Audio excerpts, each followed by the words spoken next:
Welcome to Manisha recipes. आज आपण बनवणार आहोत मुळा। बाजारातून मुळे आणलेत तर एकदम ताजे आणि फ्रेश मुळे आहेत। आपण याचे असे कोवळे हिरवीगार पानं बाजूला काढून घेणार आहोत आणि त्यातली जी हिरवी फ्रेश कोवळी पानं आहे तीच आपण कापून भाजीसाठी वापरणार आहोत। तर आता मी पहिला सगळा मुळ्याचा पाला काढून घेते आणि त्यानंतर तो असा बारीक जो कोवळा कोवळा पाला आहे तोच मी कट करून घेतला आहे। आणि आता आपल्याला हा छान धुवून घ्यायचा आहे। तर मी आता याला चांगलं पाण्यामध्ये थोडंसं आधी भिजवते आणि त्यानंतर आपण स्वच्छ चाळणीवरती निथळून घेणार आहोत।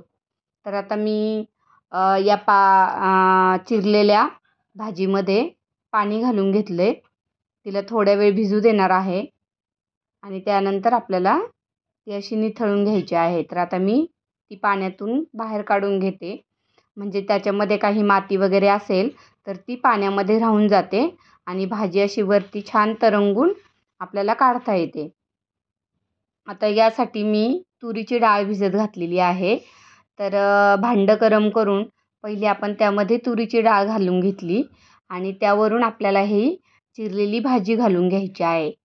आता ही भाजी आपण घालून घेतली की थोडीशी हलवून घ्यायची, म्हणजे भाजीचं पाणी सुटतं आणि त्या पाण्यामध्ये आपली तुरीची डाळ ही शिजून निघते।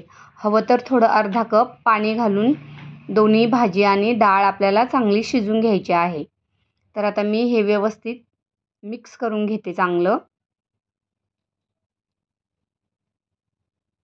आणि यामध्ये आपण चवीपुरतं मीठही घालून घेऊया, म्हणजे भाजीसोबत तेही व्यवस्थित आपल्या भाजीला चव येईल। मी आता भाजी दुसरीकडे शिजायला ठेवली आणि एकीकडं आपण भाजीच्या मसाल्याची तयारी करूया। तर आपण ही भाजी ग्रेव्हीची बनवणार आहोत। तर मी यासाठी घेतले आहे शेंगदाणे, ते छान भाजून घेतले, त्यामध्ये 5-6 हिरव्या मिरच्या घातल्या आणि आता आपल्याला लालसर शेंगदाणे भाजून घ्यायचे। एकीकडे भाजी शिजत आहे आणि एकीकडे आपला मसालाही भाजून घेत आहोत आपण। तर आता छान पाहू शकता मसाला माझा भाजतोय। मी गॅस फास्ट नाही ठेवलेला, मंद गॅसवरच आपण शेंगदाणे भाजून घेतले, म्हणजे मिरच्याही छान भाजून होतात आणि कालवणात त्या अशा उग्र लागत नाही। त्यानंतर आपण वरून लसूण घालून घेतला आहे आणि आता याचं आपल्याला पाणी घालून बारीक वाटण करून घ्यायचं आहे। तर सर्व शेंगदाणे मी मिक्सरच्या भांड्यामध्ये ओतून घेतले। आता यावर आपण थोडीशी कोथिंबीरही वाटायला घालणार आहोत, म्हणजे ग्रेव्हीचा कलर असा छान येईल।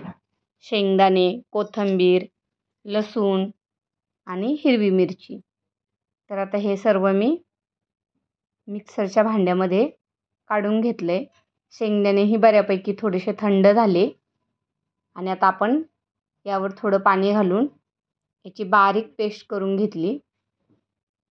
आता मी त्याच पॅनमध्ये भाजीला फोडणी घालणार आहे। तर त्यावर मी तेल घालून घेतलं।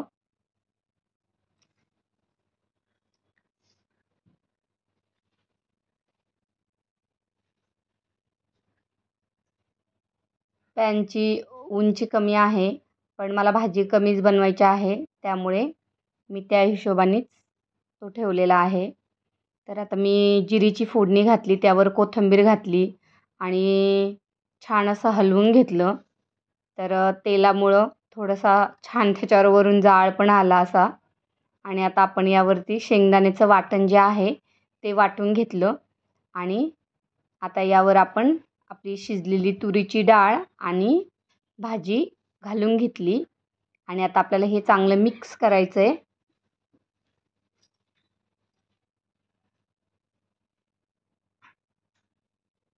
आता छान आपण हे चमच्याने मिक्स करून घेऊया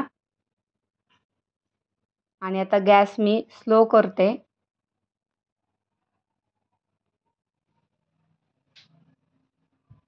त्यानंतर आपण एकीकडे गरम पाणी ठेवूया, म्हणजे आपल्याला भाजीमध्ये थंड पाणी ओतायचं नाही, त्यामुळं थोडंसं त्यावर आपण गरम पाणी करून घालूया. मिक्सरच्या भांड्यामध्ये थोडंसं पाणी घालून तेही धुवून त्यामधलं पाणी जे मसाल्याचं वाटण होतं ते धुवून घेतलं. आणि आता आपल्याला अशीच ही भाजी 5-6 मिनटं उकळी येऊ द्यायची आहे. आता मी यावरती थोडंसं गरम पाणीही घालून घेतलं आणि परत एकदा ही भाजी व्यवस्थित परत हलवून घेतली. आणि आता थोड्या वेळ आपण या भाजीवरती झाकण ठेवूया. आता ही भाजी आपली रेडी झालेली आहे, कारण आपण भाजी आणि डाळ आधीच शिजवून घेतली होती.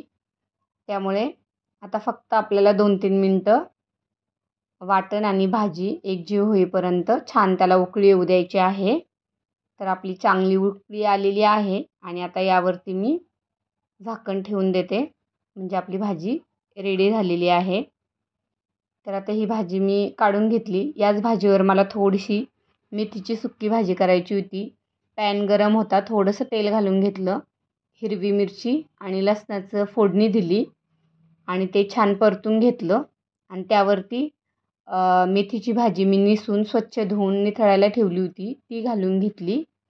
आणि आता आपण हे छान मेथीची भाजी आणि मिरची मिक्स करून घेऊया. त्यावरती चवीपुरतं मीठ घालून घेतलं. भाजी थोडीच आहे त्यामुळे मीठही थोड्याच प्रमाणात घाला, नाहीतर शिजल्यानंतर भाजी खारट होते. त्यामुळे कधीही भाजी थोडी असली तर मिठाचं प्रमाण थोडंसं कमीच ठेवा. यावर आपण शेंगदाण्याचा कूट घालून घेतला आहे आणि आता आपण हे छान मिक्स करून घेतलं आहे. अगदी 5-6 मिनटात आपली ही भाजी तयार झाली. तर एक ग्रेव्हीची भाजी केली होती म्हणून सोबत ही एक सुक्की भाजी मी बनवून घेतली. तर अशा प्रकारे आपली ही मेथीची भाजी रेडी झालेली आहे. आणि आता या दोन्ही भाजीबरोबर खाण्यासाठी आपण केली आहे गरम गरम बाजरीची भाकरी, छान एक मुळ्याची पातळ भाजी, एक मेथीची सुक्की भाजी आणि सोबत गरम गरम बाजरीची भाकरी. असा आपला आजचा मेनू तयार झालेला आहे. छान भाजी तयार झाली आणि आता आपण मुळाही कापून घेतला आहे जेवणासोबत.